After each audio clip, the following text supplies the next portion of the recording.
Good afternoon, good evening, good morning.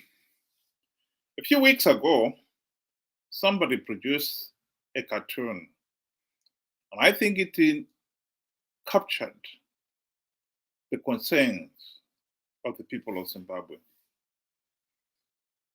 The cartoon was meant to remind Chamisa that the elections are close, and Triple C, for all their bravado that they are going to win big, they were not doing anything. This is the cartoon. In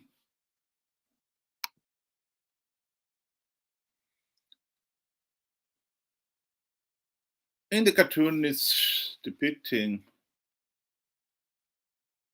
two individuals looking in through the window at Chamisa, fast asleep.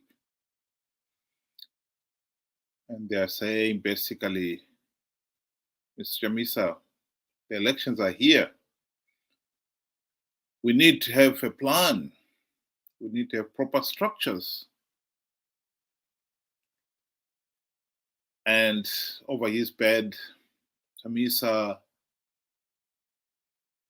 has one of his famous favorite quotation, God is in it. And he, meanwhile, is fast asleep after, obviously, a heavy meal.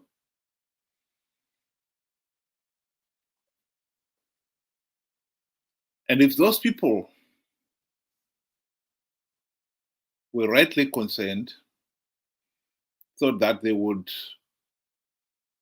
prompt Chamisa to do something, finally, they were wrong. Because if anything at all, Chamisa has given them his response. He's not doing anything. This is him on Friday addressing one of his Triple C rallies.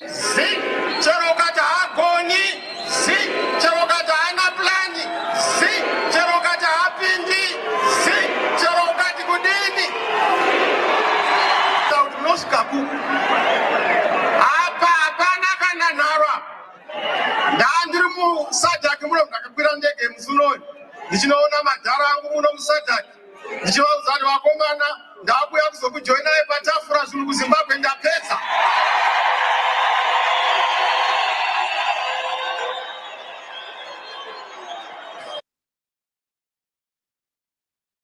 So he is assuring his supporters that even if somebody says, "Oh, you have no plan," I'll not say anything. If no structures, I will say nothing. And admittedly, do nothing too. This is at the heart of the problem in Zimbabwe. The people of Zimbabwe elected Nelson Chamisa and company on the understanding they will implement the democratic reforms necessary to ensure free, fair, and credible elections. This was at the heart of it.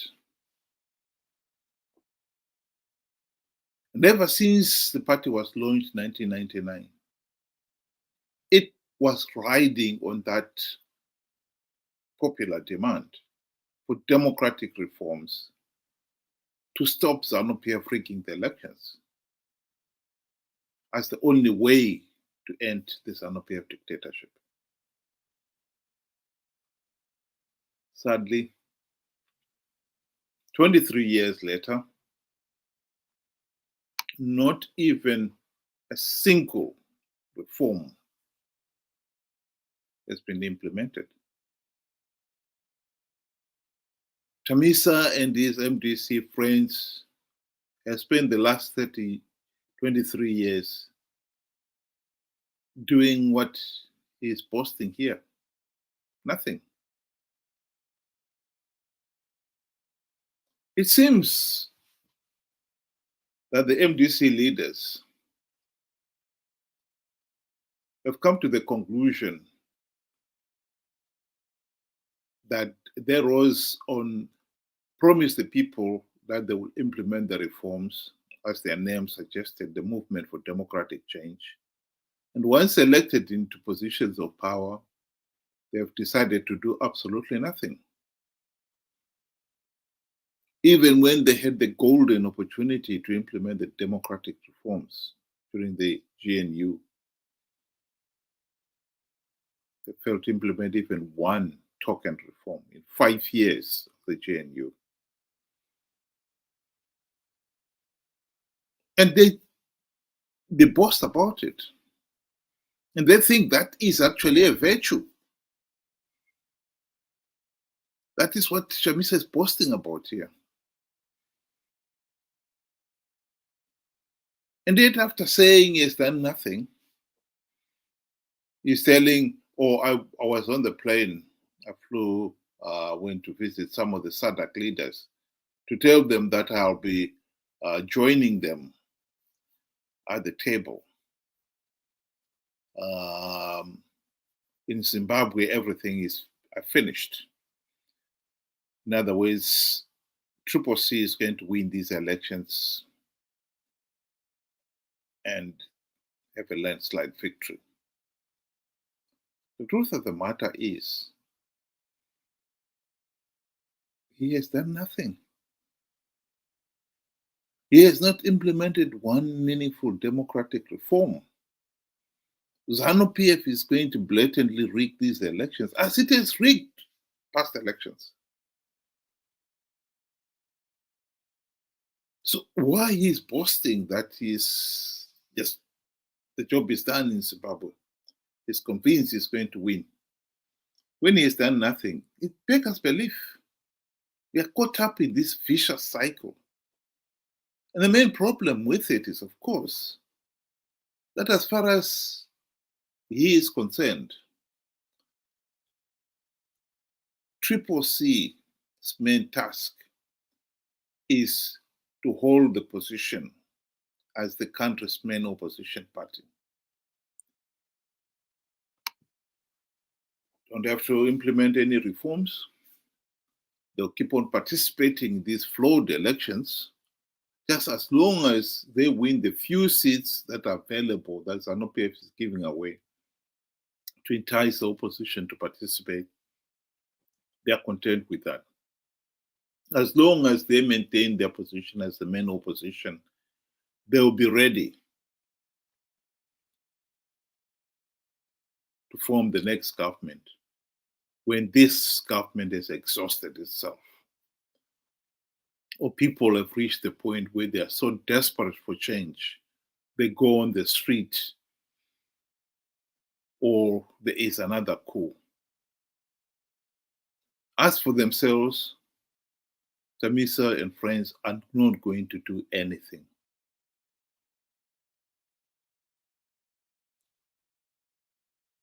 Their favorite argument is that they have got strategies of winning rigged elections.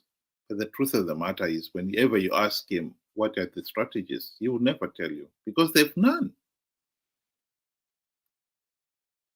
Some of the strategies they've come up with, their flagship strategy was, we will have mass voter registration, followed by mass voting on election day, and then we'll guard the vote.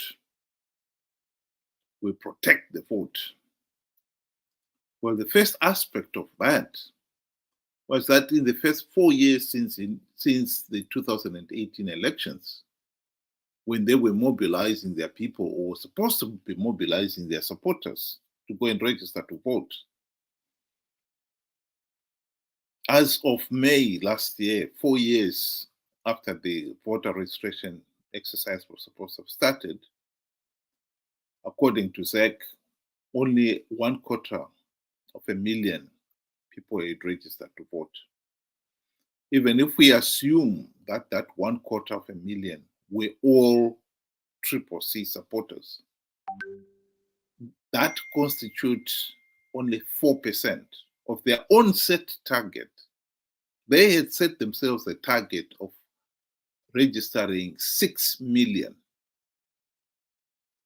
So all they managed in 4 years is 4%.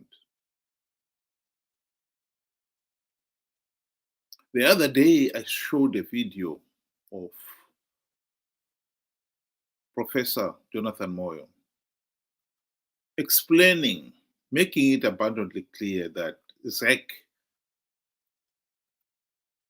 officials that we see, they're just a front. The real business of organizing these elections is done by Zanu PF operatives. And these Zanu PF operatives are going to make sure that Zanu PF wins the elections. Take, for instance, this point of voter registration. It is well known that in the urban centers, for instance, ZEC has made it near impossible for people to register to vote. They've put one hurdle after another. Many people would turn up at the supposed to be voter registration center and they'd find there's nobody there. When they turn up, they find they're told, oh, you need to have your ID. When they come with an ID, they're told, oh, you also need a letter to show where that you live at the address you say you live at. How do you show that letter? Well, you need a utility bill. If you're a tenant or a child, the bill does not come in your name. So this has been the tendency. And during the 4 years, when only 250,000 people registered to vote, people in Harare, for instance, complained of how there were only 2 voter registration centers in the whole of Harare, with a population of over 2 million. That is Zanu PF operatives responsible for the voter registration, making sure that the urban centers, their voter registration exercise is frustrated. Zanu PF is rigging these elections. And CCC would have done a better job of making sure the reforms are implemented. When they had the golden chance to do it during the GNU. After that, like now, the most strategic point would have been to say, well, okay, we're not going to participate in these meaningless elections until the reforms are implemented. Many people, particularly the Zanu PF the CCC supporters, will argue that, oh, boycotting the election does not work because Zanu PF will still go ahead with elections without CCC. That is a fallacious argument, not founded on reality. Zanu PF needs the opposition to participate in these elections to give the process credibility. Ever since the 2008 rigged elections, when SADC turned around and said, no, we are not going to recognize Zanu PF as the winner of the elections, Zanu PF realized that the days of the de facto one-party state were over. The party has got now to accept the principle of multi-party democracy. Zanu PF's great fortune has been that by MDC failing to implement even one meaningful reform when they had the golden chance to do so, meant that the party has literally retained all its powers to rig the elections. The challenge for Zanu PF is to rig the elections to secure the party the majority in parliament, in the Senate, and also the presidency, and still maintain the facade that Zimbabwe is a healthy and functioning multi-party democracy. So boycotting would make sense, because then Zanu PF cannot maintain the facade that Zimbabwe is a healthy and functioning democracy. Some people have argued that it doesn't matter even if CCC was to boycott the elections. All the other small parties will participate in Zanu PF will still have legitimacy. That is also a fallacious argument. In the 2018 elections, MDC alliance then, led by Nelson Chamisa, garnered 42% of the votes. And all the other over 20 other small parties that participated in those elections, altogether, they managed to garner only 4% of the votes. You cannot argue that if 42% boycotted the election, the world will not notice that. Particularly SADC. And it must be remembered here that SADC in 2013 were the ones who actually were the guarantor of the 2008 to 2013 global political agreement, and therefore then had the final say on the legitimacy of the winner of the 2013 elections. And SADC leaders themselves are the ones who say, do not participate in these elections. So even if one faction of MDC had boycotted those elections, SADC would have been obliged to say these elections were not free, fair, and credible. Because without reforms, it is clear that the elections cannot possibly be free, fair, and credible. There is already overwhelming evidence that these elections, 2023 elections, are not going to be free, fair, and credible. But as long as the opposition participate in their numbers, particularly the main opposition parties, and in this particular case, CCC is the main opposition party, SADC leaders will have the excuse to grant Zanu PF political legitimacy again.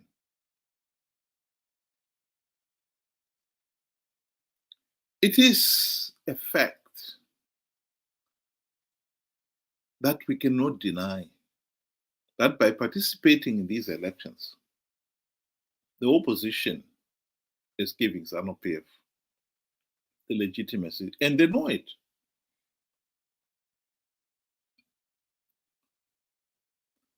This has been confirmed by some of the own opposition members, like David Coulthard, and he stated it in his book. And this is the section of the book that Coulthard admitted, in which Coulthard admitted that paragraph alone. He's talking of the worst aspect for me about the failure to agree a coalition was that both MDCs couldn't now do the obvious, withdraw from the elections. The election process was so flawed, so illegal, that the only logical step was to withdraw, which would have compelled SADC to hold Zanu PF to account. But such was the distrust between MDCT and MDCN that neither could withdraw for fear the other would remain and win the few gravy train seats. So the reason for participating is clear. It's greed. They participated. He was talking about the 2013 elections. And some of them, after the 2013 elections, admitted that it was futile to participate in these elections. And the opposition should really press for reforms. MDCT, which was the Tranquilla-led MDC, in their party congress in 2014, made a resolution that they would not participate in the elections, in future elections, until reforms are implemented. No reform, no elections, they said. But a year later, they changed their mind because they realized that many of the party members were keen to participate just to win those few seats that Zanu PF was dangling, to entice them to participate. I think it is ridiculous that many people in Zimbabwe continue to pretend they don't know what is happening here. And pretend they can win these elections without any reforms. It is meaningless, absolutely, utterly meaningless. You cannot win these elections without reforms. And meanwhile, MDCT leaders for the last 23 years, 5 of which in the GNU, have done nothing to implement even a token reform. And what is more, people like Chamisa think that is a virtue. They even boast about it. I've done nothing. I have no structures. I have no plan. They think it's a virtue. It is not a virtue. Without reforms, Zanu PF will continue rigging these elections. And participating in these flawed elections will only give Zanu PF legitimacy. That point has got to be emphasized again and again. Chamisa can boast that the CCC is going to win big. But the truth of the matter is, Chamisa and this CCC are going to lose these elections. They are so unprepared that today, day after tomorrow anyway, Wednesday, the 21st, is nomination day. They are going to submit their nomination. And yet, the ZEC has not produced a verified voters roll. The law is very clear on that. At least one calendar month before nomination day, ZEC should have produced a verified voters roll. They haven't. Why are the opposition participating in an election without even a verified voters roll? But they are participating.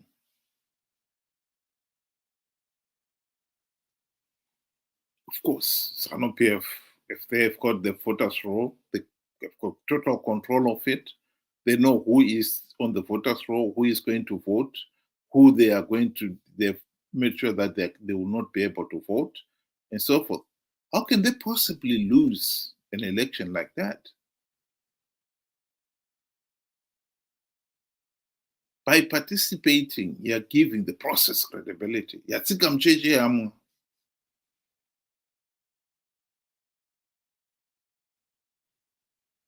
If it is sales, that is where you're talking about let the buyer beware. As the buyer, you are the buyer. You should take the time to examine the goods you're buying. And if you fail to do so and you buy the goods, you cannot come back tomorrow and complain with, oh, the goods are defective. You should have examined them. You had the opportunity to examine them. Why didn't you use that opportunity to do so? In this case here, you are participating in an election that is so flawed that you don't even have a verified voters roll. You had the opportunity to make sure that the voters roll is there and to demand it. We can keep on talking about, oh, it is not within the power of a CCC to get a verified voters roll. It was during the GNU. Why didn't they do it then? They had the majority in parliament. They had the majority in cabinet. And the process of implementing democratic reforms started by just one, it could be initiated by one member of parliament or a senator or a cabinet member submitting reforms, proposed reforms in parliament. Not even one reform proposal was ever submitted in 5 years. And our friend here, Nelson Chamisa, boasts about that as if it's a virtue.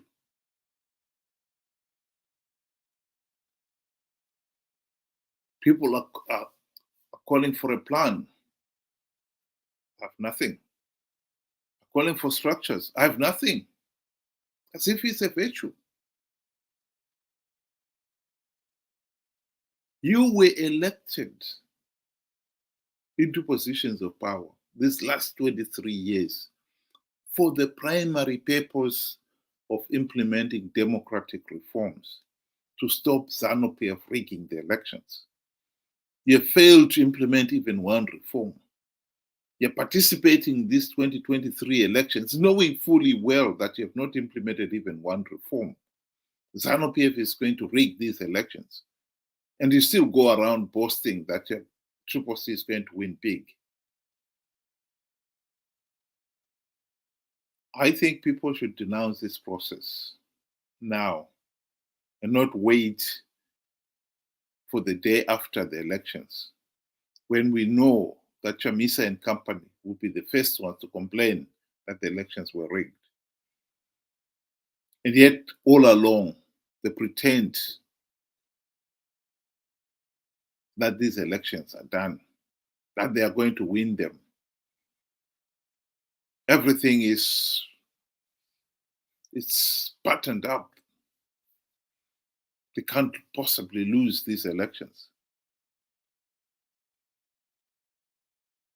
People need to wake up and face the reality.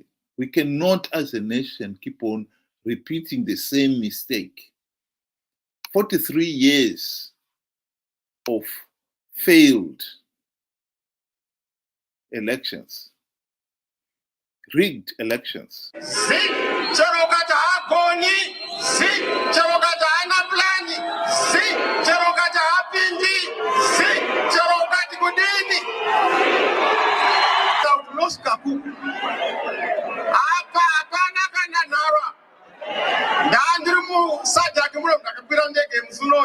ndichinoona madhara angu muno musadhaki ndichivauzani vakomana ndakuya kuzokujoinai patafura zvinhu kuzimbabwe ndapedza.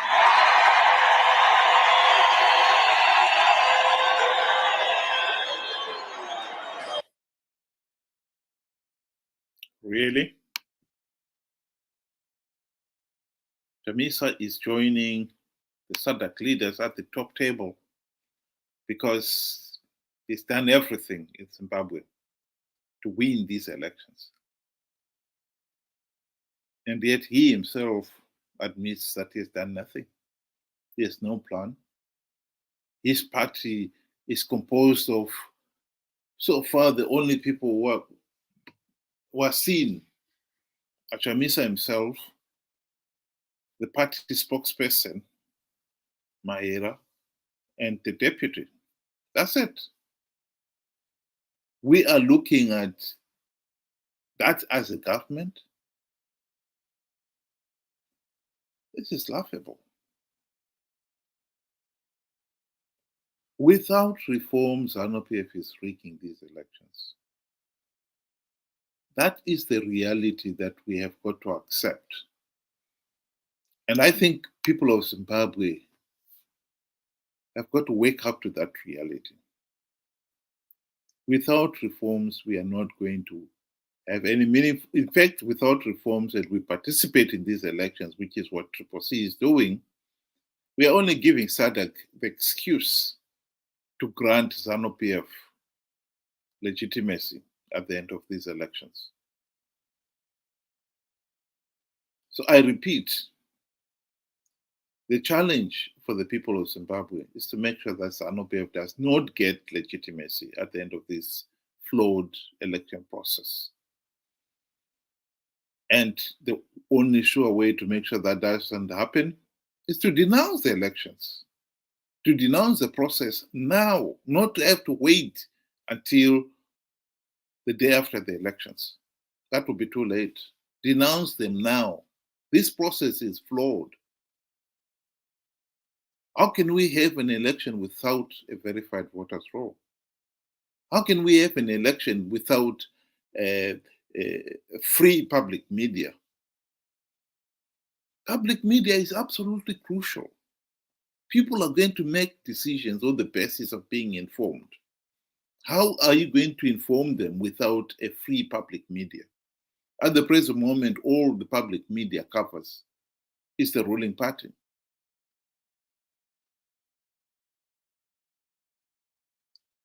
The second reason why Zanu PF should be denied this legitimacy is that the opposition,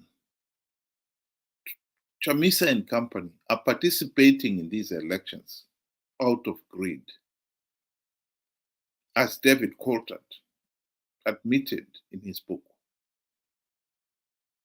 There is no other reason for it. It's just pure greed. They are desperate for the few seats that are available, and for some of them, also the benefits, the rewards that you get from joining Pollard.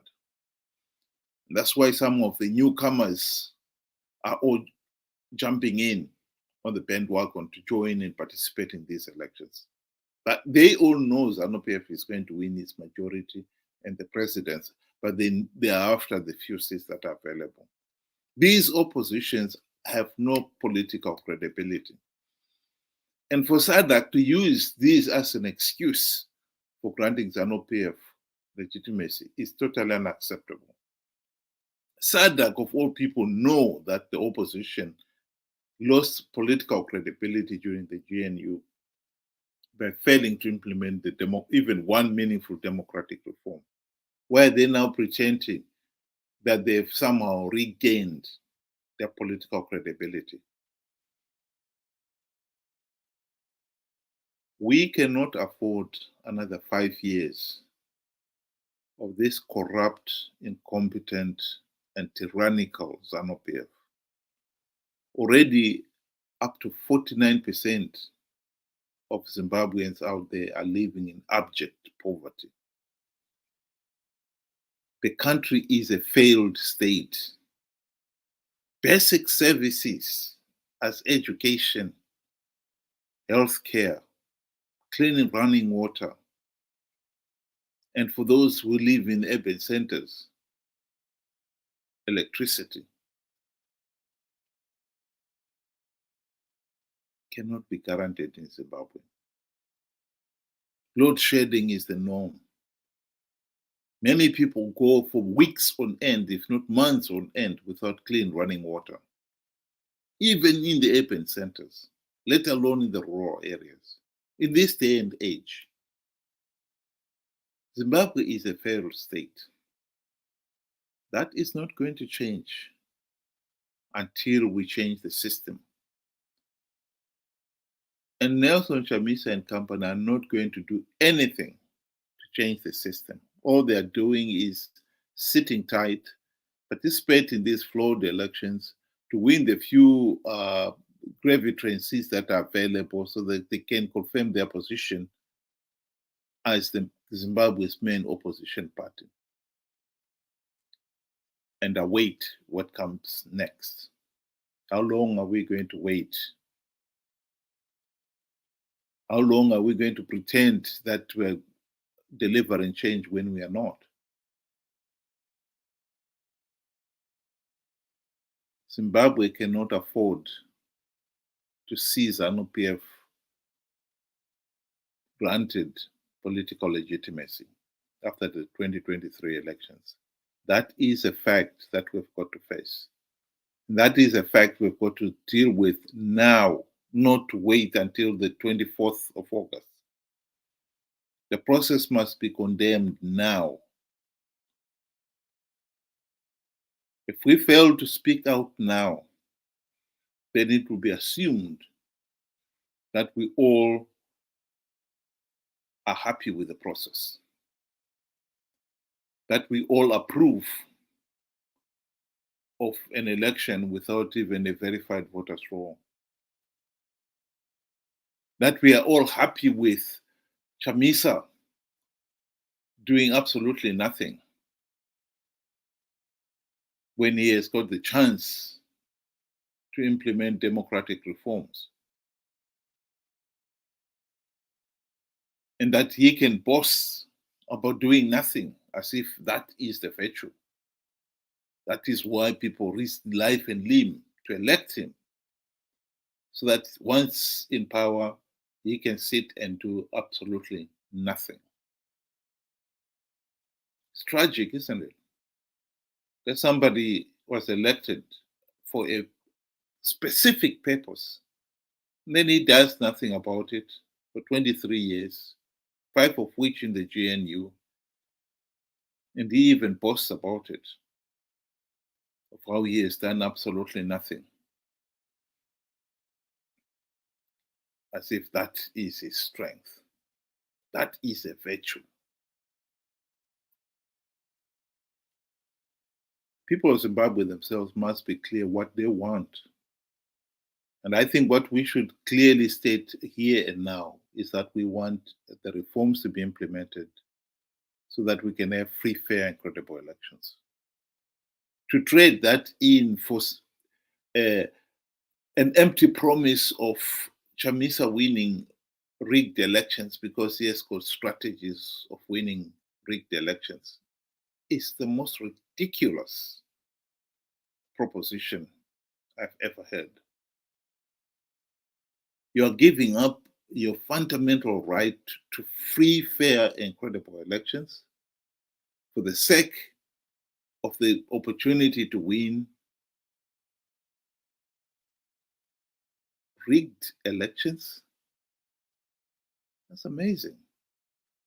Why would you accept rigged elections? Zanu PF does not have the right to rig elections. So why are you accepting the challenge of trying to win rigged elections? The situation in Zimbabwe is desperate. The country is a failed state.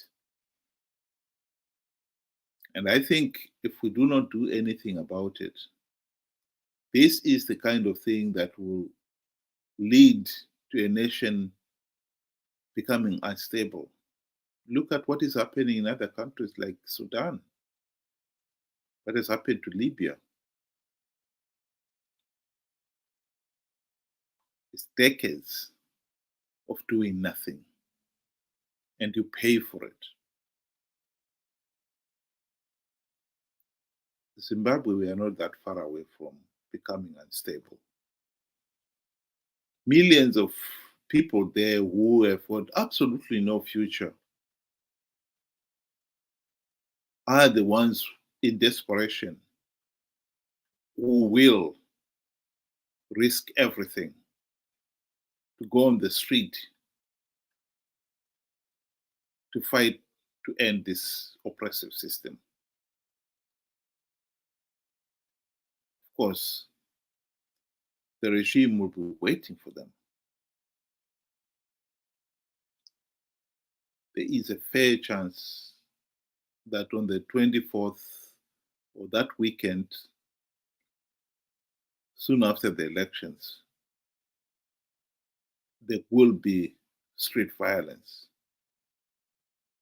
Because many people there believe there's going to be meaningful change. And when the penny finally drops, in despair, they'll do anything. It's not going to help anybody. You do not give a regime legitimacy by participating in a flawed process, and then you try to remove them through violence. That doesn't work. Why did you participate in the first place? Why do you believe that these elections can be won when you can see Zanu PF is rigging them? If you believe in Chamisa's strategies of winning rigged elections, then don't complain if those strategies fail. We really cannot afford this madness of participating in flawed elections to give Zanu PF legitimacy. That message I cannot say it often enough, but it must be said 1,000 times a day. We cannot afford to participate in the elections to give Zanu PF legitimacy. We should denounce the election process now to make sure that SADC gets no excuse for granting Zanu PF political legitimacy. Thank you and good night.